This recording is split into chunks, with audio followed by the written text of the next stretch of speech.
एक बार की बात है। एक छोटे से गांव में एक जिला परिषद पाठशाला थी। ये पाठशाला दिन के समय बच्चों की हंसी खुशी से गूंजती रहती थी, लेकिन सूरज ढलते ही यहाँ एक अजीब सी खामोशी छा जाती थी।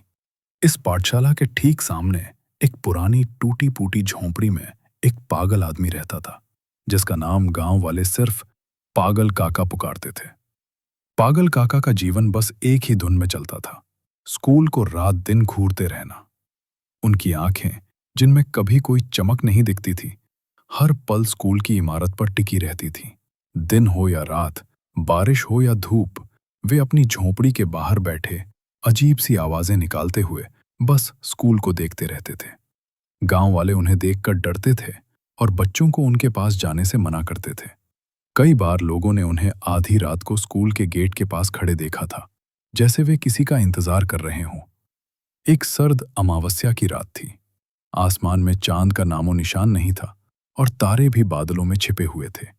गांव में सन्नाटा पसरा हुआ था।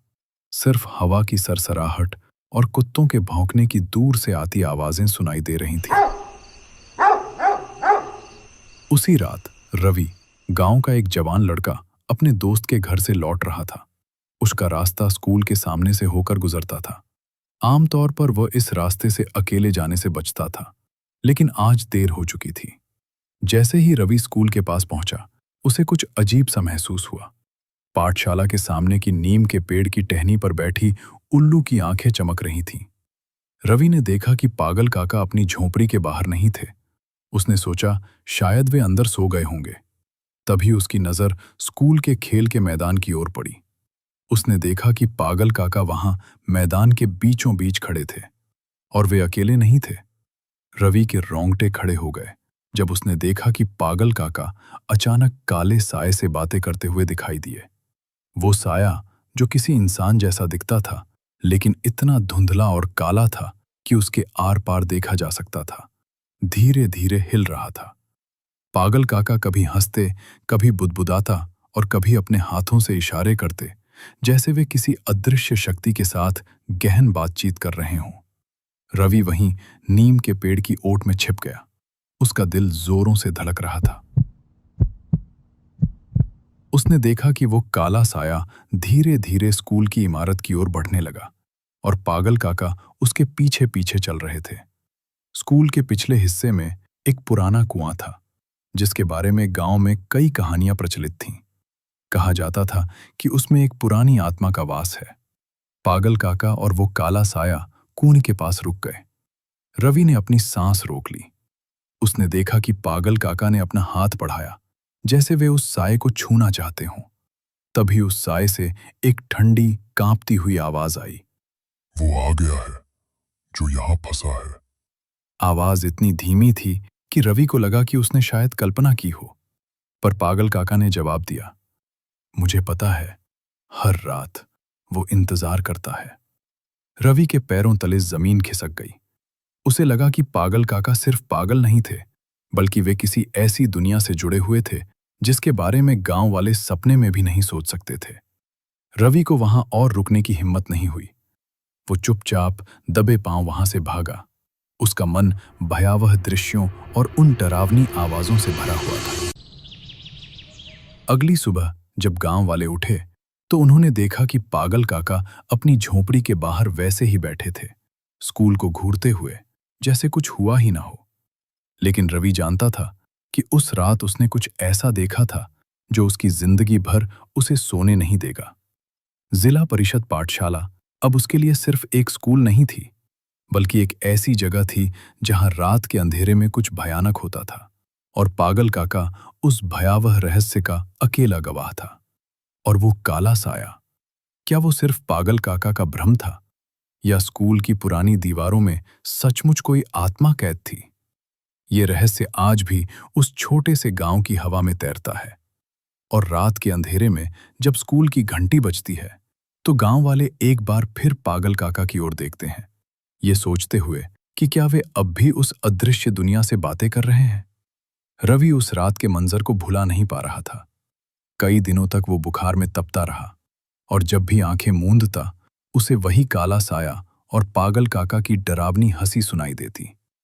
गांव वालों को लगा कि रवि को ठंड लग गई है, लेकिन सच्चाई सिर्फ रवि जानता था। एक हफ्ते बाद जब रवि थोड़ा ठीक हुआ, उसने तय किया कि वो इस रहस्य की तह तक जाएगा। उसने अपने दादाजी से, जो गांव के सबसे पुराने निवासी थे, उस स्कूल और कुएं के बारे में पूछा। दादाजी ने एक लंबी आह भरी और हुक्का गुड़गुड़ाते हुए बोले, बेटा, वो स्कूल जहां आज खड़ा है, वहां 60 साल पहले एक बहुत बड़ा जमींदार का बाड़ा हुआ करता था। उस जमींदार का एक छोटा बेटा था, जिसे पढ़ने का बहुत शौक था। लेकिन एक रात वो रहस्यमयी तरीके से उसी कुएं में गिर गया। लोग कहते हैं वो गिरा नहीं था, उसे गिराया गया था। पागल काका उस वक्त उस जमींदार के यहां अस्तबल में काम करते थे। उस हादसे के बाद वो बाड़ा ढह गया और काका का दिमाग फिर गया। रवि समझ गया कि पागल काका उस बच्चे की आत्मा से बात करते हैं। लेकिन वो काला साया इतना डरावना क्यों था? उसी रात रवि ने फिर हिम्मत जुटाई। इस बार वो अपने साथ एक पुरानी टॉर्च और अपने गले में हनुमान चालीसा का ताबीज पहनकर निकला। जैसे ही वो स्कूल के करीब पहुंचा, उसे फिर वही खुरच खुरच की आवाज सुनाई दी। लेकिन इस बार आवाज कुएं से नहीं, बल्कि स्कूल के ऑफिस रूम से आ रही थी।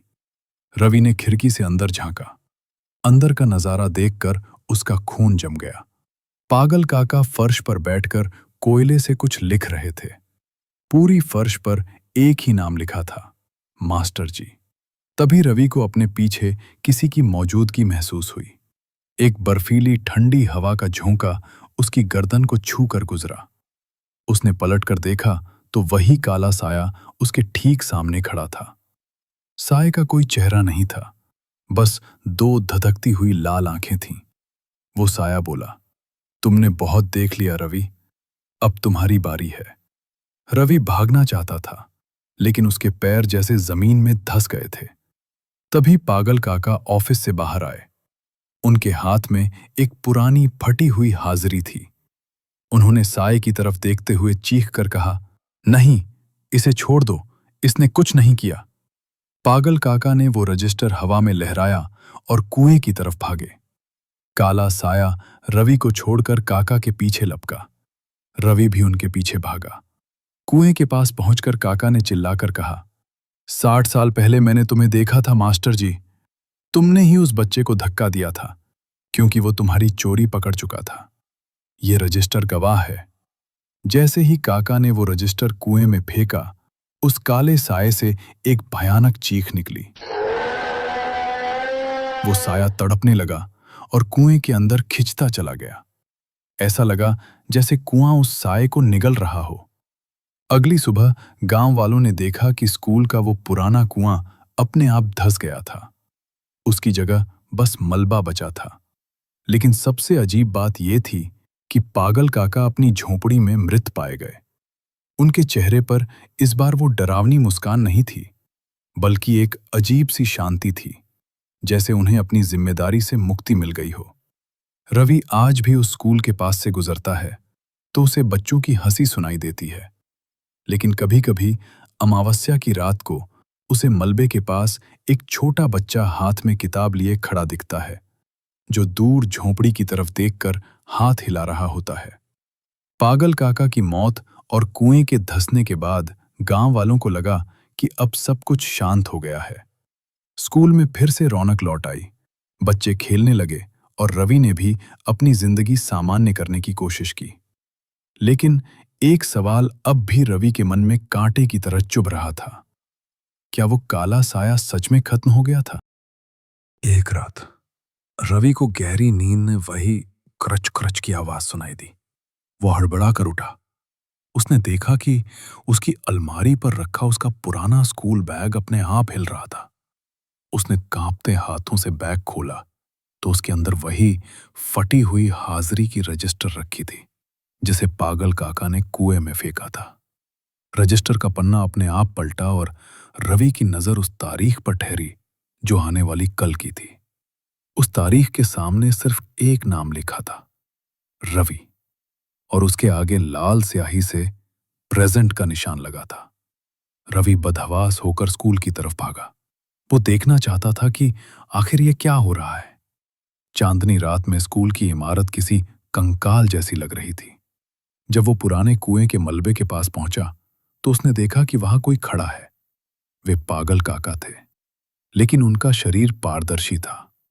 वे रवि को देखकर मुस्कुराए, पर वो मुस्कुराहट सुकून देने वाली नहीं थी। काका ने धीरे से अपना हाथ उठाया और स्कूल की उस दीवार की तरफ इशारा किया जहां बच्चों की तस्वीरें लगी थी। वहां रवि की एक तस्वीर लगी थी, लेकिन उस तस्वीर में रवि की आंखें वैसी ही खाली और काली थीं जैसी उस रात उस साये की थीं। रवि को एहसास हुआ कि वो साया कोई बाहरी आत्मा नहीं थी, बल्कि उस स्कूल की मिट्टी में मिला हुआ एक अभिशाप था। पागल काका उसे रोक नहीं रहे थे, बल्कि वे तो उस साये के रखवाले थे। और अब जब काका नहीं रहे तो उस साये को एक नए शरीर की तलाश थी। अचानक रवि के कानों में वही ठंडी आवाज गूंजी, अगला नंबर तुम्हारा है। अगली सुबह गांव वालों ने देखा कि रवि स्कूल के सामने वाली उसी टूटी फूटी झोंपड़ी में बैठा है जहां पागल काका बैठते थे। वो खामोश था, उसकी आंखों में कोई चमक नहीं थी और वो एकटक जिला परिषद पाठशाला को घूर रहा था। गांव के बच्चे जब स्कूल जाने लगे तो उन्होंने देखा कि नया पागल उन्हें देखकर अजीब सी आवाजें निकाल रहा है।